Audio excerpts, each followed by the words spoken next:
पन्नपुर नाम के एक गांव में शादी चल रही होती है। वाह, मजा आ गया फूफा जी।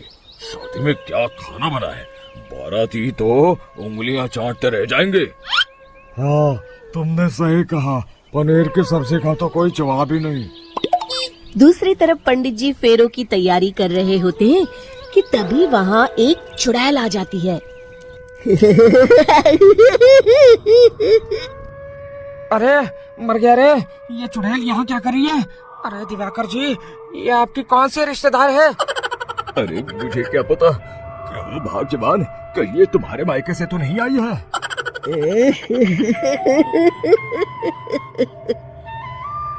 तुम लोगों की इस गांव में बारात लाने की हिम्मत कैसे हुई? मेरे रहते इस गांव में किसी की शादी नहीं हो सकती। अब तुम लोग देखो मैं क्या करती हूँ। अरे मर गया रे, मैंने सुना है ये जबान की पक्की है। भागो रे भागो, वरना ये चुड़ैल किसी को नहीं छोड़ेगी। तुम सही कहते हो मोहन भाई, यहाँ से भाग लेने में ही हम सबकी भलाई है। देखते ही देखते शादी के मंडप में भगदड़ मच जाती है और चुड़ैल सब कुछ उजाड़ कर रख देती है। फिर एक दिन मोहन की शादी तय हो जाती है। अरे भाई, अगले हफ्ते मेरी शादी तय हो गई है, लेकिन इस चुड़ैल की दहशत के मारे तो मेरे हाथ पैर कांप रहे हैं। अरे मोहन, तुम्हारा दिमाग तो खराब नहीं हो गया? तुम अपने साथ साथ हम सब गांव वालों को भी बलि का बकरा बनाना चाहते हो? उस चुड़ैल के रहते तुमने अपनी शादी के बारे में सोच भी कैसे लिया? देखो गोपाल, डर तो मुझे भी लग रहा है, लेकिन उस चुड़ैल के डर से मैं जिंदगी भर कुंवारा तो नहीं रह सकता। तभी वहाँ मोहन के होने वाले ससुर आ जाते हैं। अरे ससुर जी आप? देखो, अब तक मैं तुम्हारा ससुर बना नहीं हूँ और शायद बनूंगा भी नहीं। ये आप क्या कह रहे हैं? मैंने तो शादी का कोड भी सिलवा लिया है। मैं अपनी बेटी की शादी किसी अच्छे गांव में कराना चाहता हूँ। तुम्हारा गांव तो भूतिया गांव है। मैं तो क्या, अब तो कोई भी अपनी लड़की इस गांव वालों को नहीं देगा। इस तरह चुड़ैल के डर से उस गांव में किसी की भी शादी नहीं हो पाती। फिर एक दिन गांव के जमींदार अपनी बेटी की शादी करने का विचार करते हैं, लेकिन चुड़ैल के डर से उनकी भी हिम्मत जवाब दे देती है। अगर मेरी बेटी की शादी तय समय से नहीं हुई तो मेरी नाक कट जाएगी। मुझे कुछ करना ही होगा।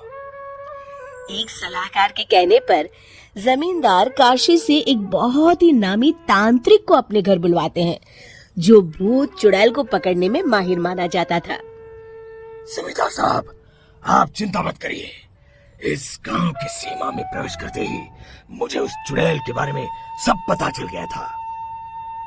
आप उसे जल्दी से जल्दी कैद कर लीजिए ताकि मैं अपनी बेटी की शादी कर सकूं।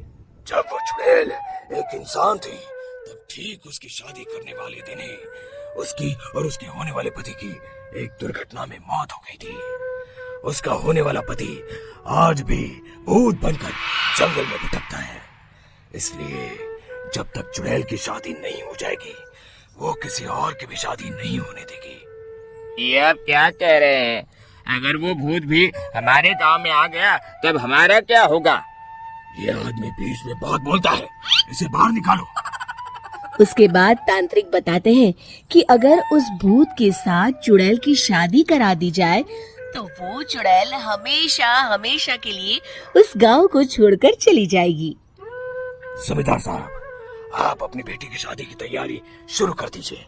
मैं कुछ गांव वालों को अपने साथ लेकर उस भूत को ढूंढने जंगल की ओर जाता हूँ। इस तरह जमींदार निश्चित होकर अपनी बेटी की शादी करवाने लगते हैं, लेकिन तभी वहाँ चुड़ैल आ जाती है। मैंने तुम गांव वालों को समझाया था ना कि इस गांव में कभी कोई शादी नहीं करेगा। लगता है तुम लोग मुझे हल्के में ले रहे हो।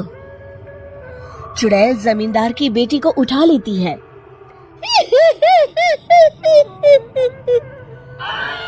अब देखती हूँ बिना दुल्हन के तुम लोग शादी कैसे करोगे। मैं इसे अपने साथ ले जा रही हूँ। छोड़ मुझे, पिताजी, मुझे बचाइए। अरे कोई मेरी बेटी को बचाओ। तभी तांत्रिक उस भूत को लेकर वहां पहुंचता है। अरे भाग्यवान, रुको, इन मासूमों को परेशान मत करो, मैं आ गया हूँ, अब तुम मेरे साथ चलो। चुड़ैल बहुत खुश हो जाती है। आप आ गए, चलिए अब हम मंदिर में चलकर शादी कर लेते हैं। अरे अरे अरे अरे, ये क्या कह रही हो? मंदिर में जाके दोबारा मरना है क्या? चलो, आज से हम जंगल में रहेंगे। चुड़ैल चली गई, अब मेरी शादी हो जाएगी। इस तरह सभी गांव वाले खुशी से झूमने लगते हैं।